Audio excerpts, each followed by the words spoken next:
साथियों जय हिंद। मैं एकता टेक्निकल कोचिंग से जितेंद्र सर। आज से हम लोगों का टारगेट विद्युत उत्पादन TG2 की परीक्षा क्रॉस करना और 100% सफलता के साथ इसको क्रॉस करना हमारा उद्देश्य रहेगा। और हम आशा करेंगे कि अपने सभी साथियों को इस परीक्षा में ज़रूर सिलेक्ट करवाएंगे। इसी के साथ में आज से टेस्ट पेपर स्टार्ट करने जा रहा हूं और प्रत्येक टेस्ट सेट में 50 क्वेश्चन रहेंगे और मैं न्यूमेरिकल के साथ 50 क्वेश्चन कम से कम समय में आप लोगों को प्रोवाइड करवाऊंगा। हम आप लोगों से एक ही बात कहेंगे कि आप लोग मन लगा करके पढ़ें और अपने निश्चित अंजाम अर्थात विद्युत उत्पादन में ज़रूर सिलेक्ट हों। इसी के साथ समय न बिताते हुए जल्दी से स्टार्ट करते हैं एकता टेक्निकल की पहली प्रस्तुति। यदि आपको अच्छी लगे तो आप हमारे चैनल को सब्सक्राइब, शेयर और लाइक ज़रूर करें। फिर आपकी मर्ज़ी, जैसा आपको उचित लगे। साथियों, क्वेश्चन नंबर 24 और मैं आप ही लोगों के केवल सिलेबस के आधार पर क्वेश्चन प्रत्येक सेट में प्रोवाइड करवाऊंगा। अभी तक आप लोगों की परीक्षा में कोई भी विमीय सूत्र नहीं आया है, परंतु यहाँ पहला ही क्वेश्चन हमारे सेट में विमीय सूत्र से संबंधित है। चलिए दोस्तों आगे बढ़ते हैं। निम्नलिखित में से आवृत्ति का विमीय सूत्र कौन सा है? तो विमीय सूत्र के लिए हम लोग देखते हैं F इक्वल टू, यहाँ हम लोग देखेंगे F इक्वल टू 1/T होता है। तो यहाँ से आवृत्ति F का विमीय सूत्र जो है हो जाएगा आपका T इनवर्स, अर्थात इसको हम कह सकते हैं ऑप्शन ए आपका सही रहेगा। अगला देखते हैं, वैद्युत आवेश का SI यूनिट आपका कूलाम होता है। वैद्युत आवेश का SI यूनिट कूलाम होता है। अगला, निम्नलिखित में से कौन सा कथन सही है? निम्नलिखित में से कौन सा कथन सही है? आपका सी सही हो जाएगा।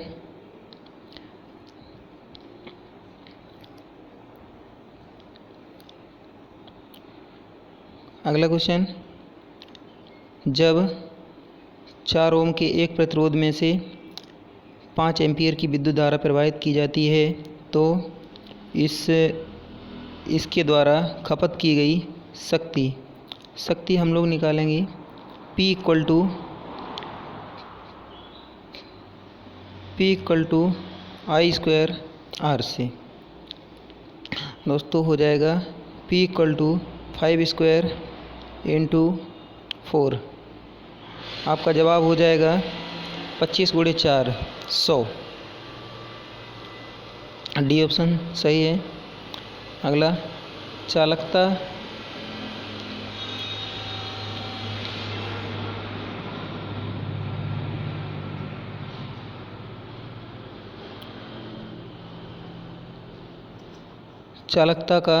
चालकता की SI इकाई क्या है?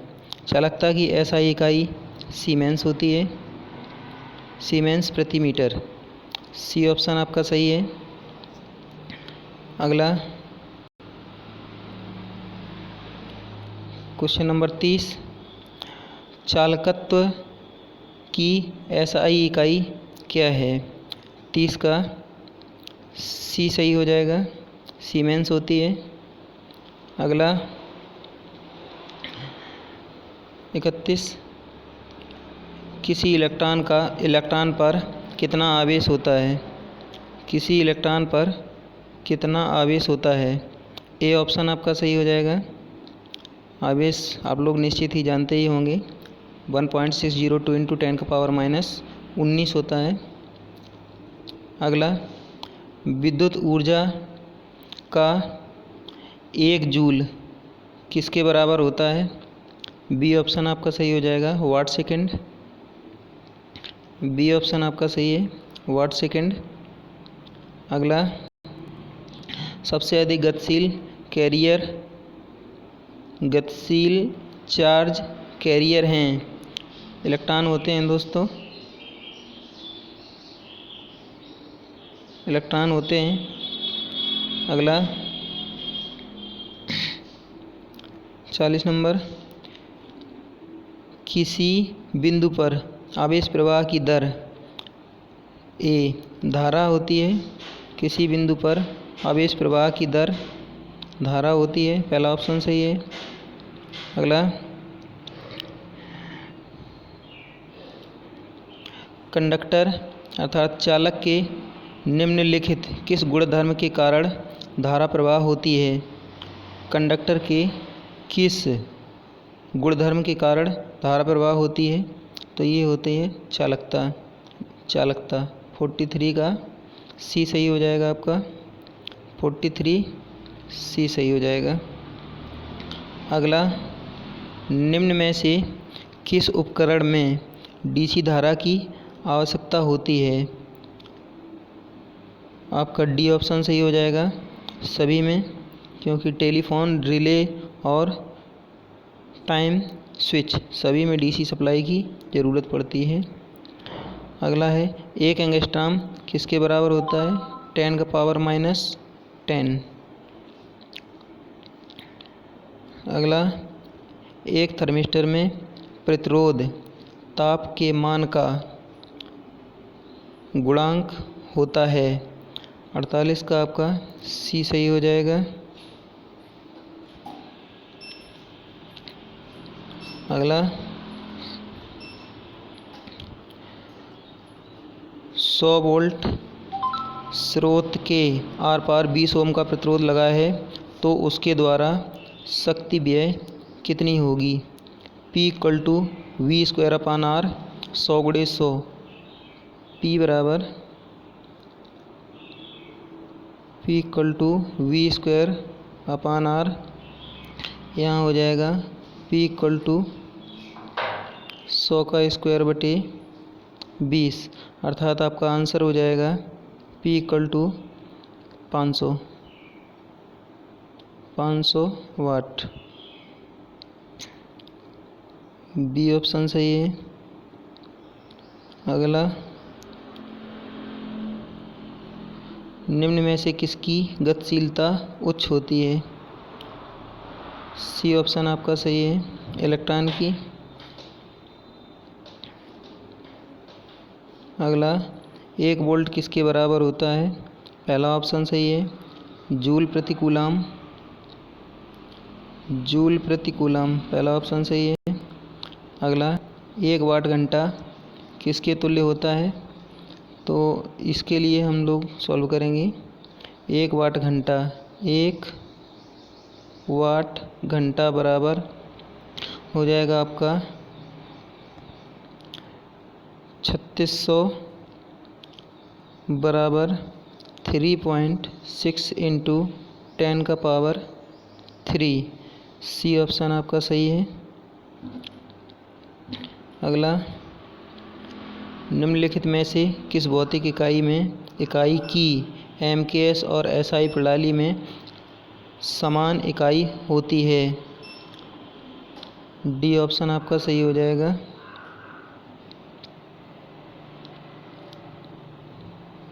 अगला, एम्पियर सेकेंड आवेश को कहते हैं। Q = IT होता है, I एम्पियर और T सेकेंड। चौथा ऑप्शन सही है। अगला 0.5 कूलाम 0.5 कूलाम से आवेशित छर्रे को 2000 वोल्ट विभवांतर क्षेत्र में त्वरित किया गया हो तो गतिज ऊर्जा क्या होगी। तो गतिज ऊर्जा होती है K E kinetic energy equal to 1/2 CV²। इसी से सॉल्व करेंगे हम लोग।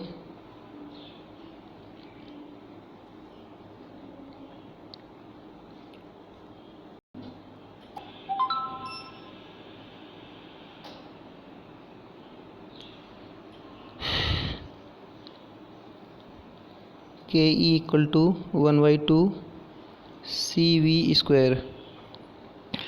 तो के ई इक्वल टू हो जाएगा K E equal to 1/2 into 0.5 into 2000 का स्क्वायर।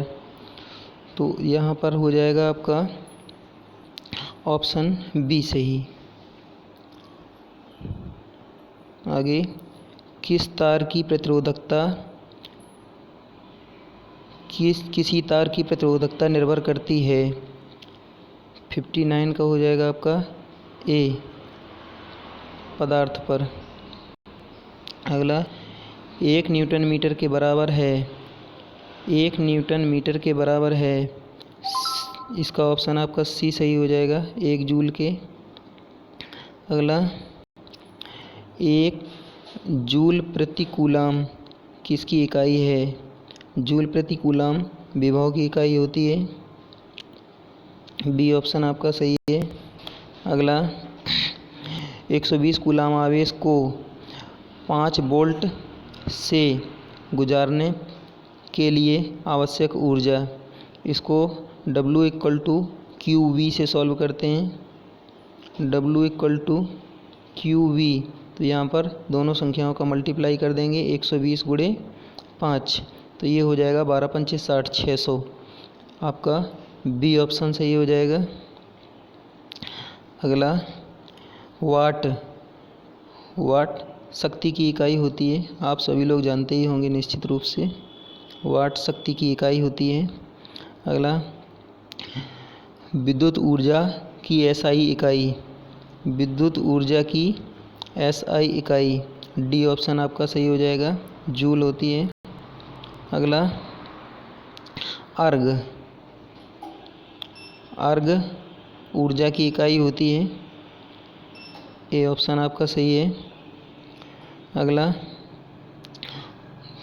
2 तंतु बी और सी में एक ही क्रॉस सेक्शन में हैं और वे समान पदार्थ से बने हैं। RB इक्वल टू 500 ओम और RC इक्वल टू 100 ओम से कितना गुना है। यहाँ RB RC से 5 गुना है, क्योंकि सीधे ही दिखाई दे रहा है कि 500 और 100 का डिफरेंस। अगला विद्युत आवेश की SI इकाई बी ऑप्शन आपका सही हो जाएगा, क्योंकि आवेश Q होता है, कूलाम। अगला एम्पियर किसकी SI इकाई है। आप सभी लोग जानते ही होंगे, विद्युत धारा की। ऑप्शन डी सही है। अगला एक चालक के दोनों छोरों के बीच के विभवांतर का मान ज्ञात कीजिए। यदि चालक की चालकता 0.4 सीमेंस है और प्रवाहित विद्युत धारा 8 एम्पियर है, तो यहाँ आपका फॉर्मूला लगेगा V इक्वल टू IR, अर्थात V equal to I into 1/G, क्योंकि चालकता प्रतिरोध की व्युत्क्रम होती है। तो आपका हो जाएगा V इक्वल टू 8 इंटू 1/0.4, अर्थात इसको कैंसिल करेंगे 2 आएगा। आंसर आपका 20 है, ये 20 आएगा। अगला विद्युत धारा के तापक प्रभाव पर आधारित उपकरण किस धारा पर काम करते हैं। आपका सी सही हो जाएगा। इस प्रकार के उपकरण एसी और डीसी दोनों प्रकार कर सकते हैं, क्योंकि हीटिंग एलिमेंट एसी और डीसी दोनों सप्लाई पर कार्य कर सकता है। अगला क्वेश्चन है 70 वाट के 3 विद्युत लैंप एसी मेंस के समांतर में जुड़े हुए हैं। समांतर संयोजन द्वारा कुल विद्युत खपत वाट में क्या होगी? जब बल्बों को अर्थात शक्ति को समांतर में संयोजित किया जाता है तो उनको सीधे ही जोड़े लेते हैं, और जब श्रेणी में संयोजित किया जाता है तो लघुत्तम लेकर के उसको सॉल्व करते हैं। अर्थात इसका आंसर हो जाएगा P = P1 + P2 + P3। P = 70 × 3 = 210। C option सही है। अगला प्रतिरोधक ओम में क्या होगा जब प्रतिरोध में 2 एम्पीयर की विद्युत धारा प्रवाहित हो और प्रतिरोधक के दोनों सिरों के बीच विभवांतर 40 वोल्ट हो? तो R = V/I, R = V/I से सॉल्व कर लेंगे। R = हो जाएगा 40/2, अर्थात हो जाएगा आपका 20। ए ऑप्शन आपका सही है। अगला, निम्न में कौन सा कथन सही है? पहला कथन सही है, पढ़िए जरा। श्रृंखला संयोजन का समतुल्य प्रतिरोध संयोजन के सबसे बड़े प्रतिरोध से बड़ा होता है, और यदि हम समांतर में इनको संयोजित करेंगे तो जो सबसे कम मान का प्रतिरोध होता है उससे भी कम आपका इक्विवेलेंट रेजिस्टेंस आता है। ऑप्शन ए आपका इसका सही हो जाएगा। अगला, चालक की प्रतिरोधकता खाली स्थान पर निर्भर करती है। बी ऑप्शन आपका सही है, तापमान पर निर्भर करती है। बी ऑप्शन आपका सही है, बी। अगला 86, विद्युत धारा एम्पीयर में निर्धारित करें जो 15 ओम प्रतिरोध के माध्यम से बहता है जब प्रतिरोध के टर्मिनलों के बीच वोल्टेज अंतर 60 वोल्ट है। करंट का मान पूछा है I = V/R। यहाँ से हम लोग सॉल्व कर लेंगे। I = V/R, I = 60/15, अर्थात आंसर आपका बी सही हो जाएगा, 4 आएगा। अगला, एक 220 वोल्ट 200 वाट लैंप का प्रतिरोध ओम में क्या होगा? प्रतिरोध निकालना है। R = V²/P। R = हो जाएगा आपका 220 × 220/200। 0 हम लोग कैंसिल कर लेंगे, और 220 22 और 22 का मल्टीप्लाई 484, 2 से कैंसिल कर लेंगे, 242। डी ऑप्शन सही आएगा। अगला, 40 वाट 60 वाट के 2 उद्दीप्त लैंप 230 वोल्ट की श्रेणी में संयोजित हैं, कौन सा अधिक चमकेगा? जब सभी बल्ब श्रेणी क्रम में संयोजित हों तो कम वाट का बल्ब सदैव अधिक चमकता है। जब इन बल्बों को समांतर क्रम में संयोजित किया जाए तो अधिक वाट का बल्ब सदैव अधिक तेज चमकेगा, अर्थात ऑप्शन आपका ए सही है। अगला, 10 ओम प्रतिरोध द्वारा कितनी शक्ति का क्षय वाट में होगा जब प्रतिरोधक के माध्यम से विद्युत धारा 3 एम्पीयर शक्ति P = I²R। तो यहाँ हो जाएगा 3 का स्क्वायर × 10, अर्थात 3 × 9, 9 × 10 90। डी ऑप्शन आपका सही है। अगला, इस क्वेश्चन को सॉल्व करने के लिए RT = R01 + α0T का यूज करेंगे। इसमें R0 10 ओम 1 प्लस अल्फ़ा 0 का मान है 0.04 और T का मान है 40 डिग्री सेंटीग्रेड। अर्थात सॉल्व करते हैं इसको। देखिए RT इक्वल टू R0 1 प्लस अल्फ़ा 0 T। तो यहाँ से निकलेगा RT इक्वल टू R0 का वैल्यू दिया गया है 10 और 1 प्लस अल्फ़ा 0 का है 0.04 इंटू 40। अब यहाँ से सॉल्व करेंगे। RT इक्वल टू 10 गुणे 2.6 अर्थात डी ऑप्शन आपका सही होगा, 26 आएगा। अगला है प्रतिरोधक के प्रतिरोध का मान निर्धारित करें जब प्रतिरोधक के सिरों के बीच विभवांतर 24 वोल्ट और प्रतिरोध से बहती विद्युत धारा 3 एम्पीयर है। रेजिस्टेंस का मान ज्ञात करेंगे। R इक्वल टू होता है V/I। तो यहाँ पर हो जाएगा आपका 24/3 8। सी ऑप्शन आपका सही है। अगला, निम्न में से कौन सा एक विद्युत चालक का गुण है जो इससे प्रवाहित होने वाली विद्युत धारा का विरोध करती है। 100 का आपका बी सही हो जाएगा। रेजिस्टेंस ऐसा है जो विद्युत धारा प्रवाह का सदैव विरोध करता है।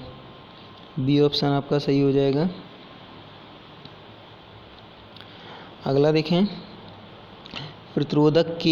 प्रतिरोध का मान ओम में क्या होगा जब विघटित शक्ति और प्रतिरोधक के माध्यम से विद्युत धारा प्रवाह 12 वाट और 2 एम्पीयर है। इसको सॉल्व करेंगे। R equal to P/I²।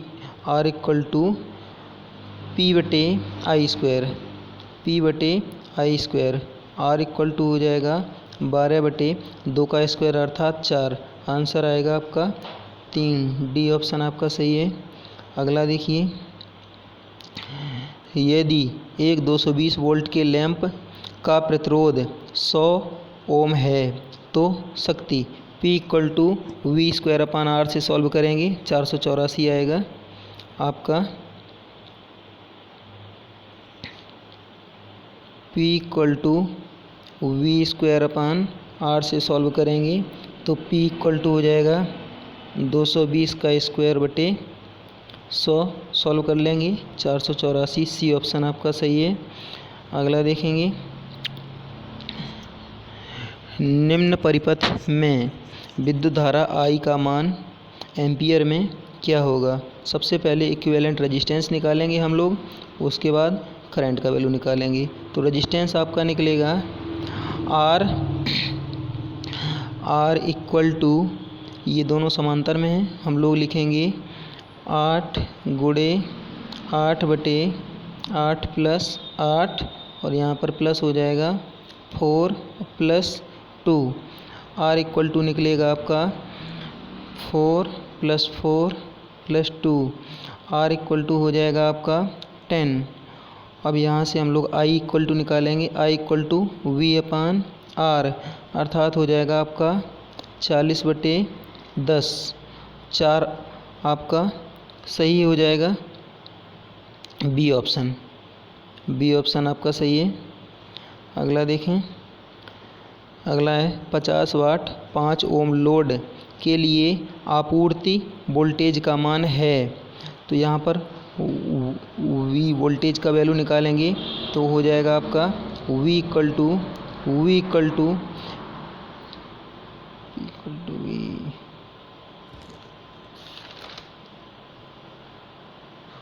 V बराबर हो जाएगा P/R। तो V इक्वल टू P का वैल्यू है आपका 500 और बटे R है 5 अर्थात 100। पहला ऑप्शन आपका सही है। अगला है, एक इकाई विद्युत ऊर्जा किसके बराबर होती है? 1 इकाई विद्युत ऊर्जा। ए ऑप्शन आपका सही है। पहला 1 किलोवाट घंटा के 1 किलोवाट घंटा के बराबर होती है। अगला है चालक के प्रतिरोधक के बारे में निम्न में से कौन सा कथन सही है? तो पढ़िए, चालक का प्रतिरोध दाब पर निर्भर नहीं करता है। अन्य चालक का प्रतिरोध लंबाई पर निर्भर नहीं करता है। ये तो गलत दिया है, क्योंकि R equal to row L/A होता है, तो चालक का प्रतिरोध R लंबाई के सीधे, मतलब यहाँ पर जो R होता है लंबाई के सीधे समानुपाती हो जाता है। यहाँ पर हम लोग लिखते हैं R equal to row L/A, तो यहाँ पर R जो होता है लंबाई के सीधे समानुपाती हो जाता है। आगे, चालक का प्रतिरोध पदार्थ पर निर्भर नहीं करता। रो जो होता है वो पदार्थ पर निर्भर करता है। चालक का प्रतिरोध तापमान पर, वो भी तापमान पर भी तापमान शुद्ध चालक तापमान के बढ़ने के साथ साथ शुद्ध चालकों का प्रतिरोध बढ़ता है। मिश्र धातुओं का प्रतिरोध तापमान के बढ़ने के साथ साथ अनियमित रूप से बढ़ता है। अर्धचालकों का प्रतिरोध तापमान बढ़ने के साथ साथ घटता है और कुचालकों का प्रतिरोध तापमान बढ़ने के साथ साथ घटता है। अर्थात जो चालक होते हैं वो कुचालक बनने की कोशिश करते हैं तथा जो कुचालक होते हैं वो चालक बनने की कोशिश करते हैं। अतः आपके 50 क्वेश्चन पूरे हुए और मैंने टेस्ट 1 या पहला टेस्ट आपका कंप्लीट करवाया और हमारा टेस्ट विद्युत उत्पादन JEE और TG2 सभी के लिए ही लाभदायक सिद्ध होगा। अतः आपसे सभी लोगों से मैं आग्रह करता हूँ कि हमारा अगर वीडियो अच्छा लगा तो आप इसको लाइक और शेयर करें। अर्थात हमारे ग्रुप में जुड़ने के लिए अगर आप जुड़ना चाहते हैं, ठीक है, तो लाइक और शेयर करें। और ग्रुप में जुड़ने के लिए मैंने नीचे नंबर दिया हुआ है, इस नंबर पे संपर्क कर सकते हैं। धन्यवाद।